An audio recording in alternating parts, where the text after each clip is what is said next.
funding issue. What is your thought on making sure that your constituency can be more involved in your meetings, i.e. changing the time? Yeah, so I think, that's a good question. I saw that on there. I mean, one of the things, maybe moving it to 5:30 might be a better meeting at 5:30 as opposed to 3:30. Might be a better way to do it. And I'd be interested in your input on that. I mean, doing it after hours at least, I thought is a good. Yeah, I think that's what we've heard is, when we try to get turnout to a city hall meeting, a city council meeting, it's difficult when it's at 3 o'clock or, or earlier to get to the executive session. It'd be better for me too, I'll tell you that. So maybe we can all work together on that. But I think that'd be better personally, do it on a weekend or, Yeah, I think 5:30.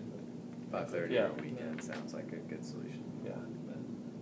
I think after work would be better. You probably get more people then than on the weekend. So, but I'd be supportive of that. I wanted to ask a question around public education, and the city council, I think, understands that what happens in our schools affects our economy. So could you help us understand your view of, do all kids deserve an equal education, one, and what are your 3 top main concerns for public education in the city of Memphis? I mean, the answer to your first question is easy. I mean, absolutely. I mean, it's a cornerstone and a founding block of our entire democratic system, is access to a great public education. So, and I think we're not only falling behind in Memphis, but I think it's a national issue. If you look, and y'all know this, if you look at our statistics compared to other countries, I mean, we're getting creamed in education. So that's the answer to your first question.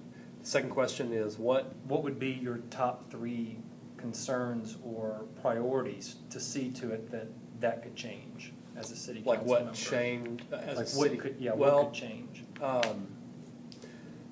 I think the first is the early childhood piece, and I think that's something that we can definitely do. And if you look at, I'm running for city council, so I think there's only so much, in terms of the focus on that. But I think one of them is funding and advocating on the early childhood piece. One of the things you mentioned was, the power to convene is one of the big. I think one of the is a power that we have as elected officials, to convene people around issues.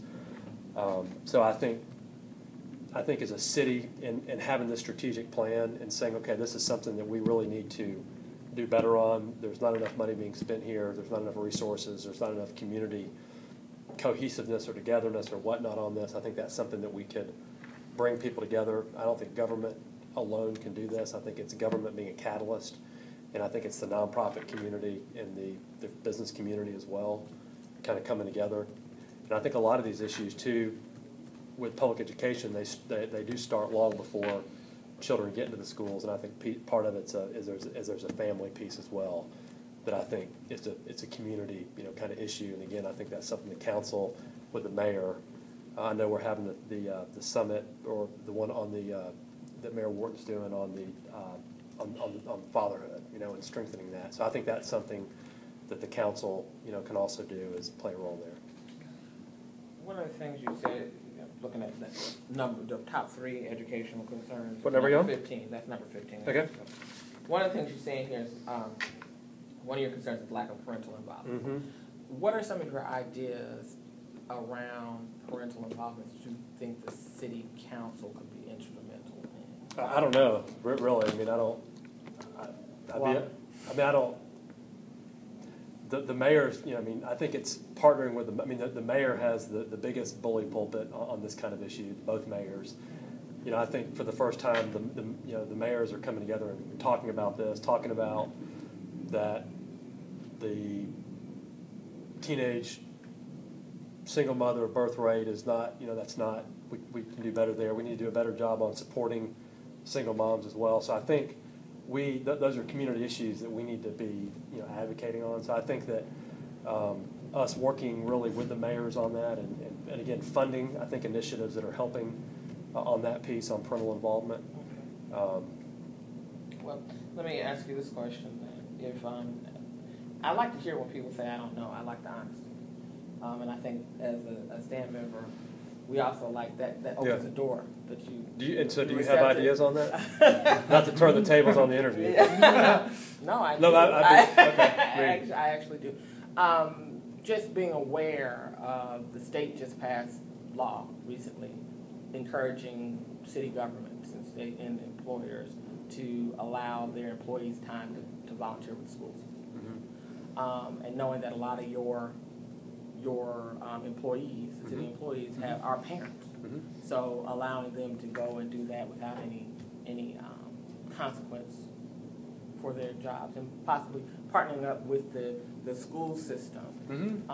And saying, hey, we're doing it. Why don't you set some of the same policies for because a lot of the parents work for the school system, mm-hmm. Allowing them to do things. So would you be interested in listening to those kind of? I'm open to any creative way to stimulate that and volunteerism in general. Okay, so if the law allows you, you'll contemplate it.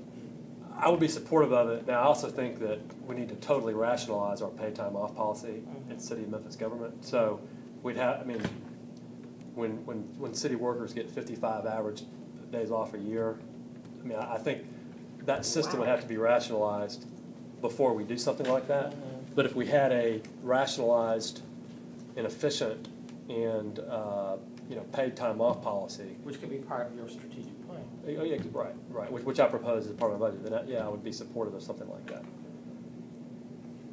I would, and maybe if people are doing that, they get an extra bank of, bonus days or whatever that they could use if they were doing those kinds of things. So it sounds like you're very open to hearing data and statistics that we might have for you in support of. I'm totally data-driven kind of person. I'm all about the data. You're all about the data. Yeah. All right. Just to kind of fill in a little, what Natalie seems to speak of is it seems like what we really want to see is our public officials taking some proactive steps towards mediating what we see in the educational community as problems, not just within the schools, but on a bigger bureaucratic level of communication, mm-hmm. like what we saw in terms of the brinkmanship politics on both sides of of our political bodies. Moving forward and looking in the short term with until 2013 funding the city schools, and then even further, what kind of processes do you think we could look at and see, and what we want to see in an educational, someone we back, champion, that could kind of mediate some of those more contentious periods, so we wouldn't have to go to the brink with our education every year, hopefully. Well, that's a good question. Or your role in that, Well, yeah. One thing, I came to the council a year after all the education stuff started. So, on this issue, it's been a little hard. There are already people. You can only kind of do so much down there. You know what I mean? So there are other people that have kind of been involved, and it's hard to play catch up a year behind. And I've advocated. We tried. I think Jim Strickland proposed it. To try the mediation route. I would absolutely, be for that. I think they say when you go to, I might have said it in my form, but when, once you're in court, you want people that win the lawyers, and I think that's where we are. Maybe I haven't played as much of a role there, as I could and should have. I think now with the new board president, I happen to think Martavius Jones is a very reasonable, person, and so I do think that there'll be more opportunity for that. But I think now too that hopefully, and who knows if the county board is going to appeal, I don't know. But I probably could have done more to kind of try to step in. I don't know what Gannett would have done. I think people were already had their guns drawn, and it's a lot of politics and egos. But I think on the one hand, I think the fact that we sent the money this last time didn't make a big deal out of it. I think we did what was right by the children and people that were counting on schools to open, as opposed to playing a game of. And you foresee that in the next 2 years at least, like funding a maintenance effort, and then looking creatively at how that money can be applied after the consolidation. Oh yeah, absolutely. I think this is a key. If you look at my Coalition for a Better Memphis thing that I filled out, I think, to me, I think right now children, in a large part, they're a lot of times I think seen as a liability. It should be our biggest asset. If you look at cities that are kind of dying, that are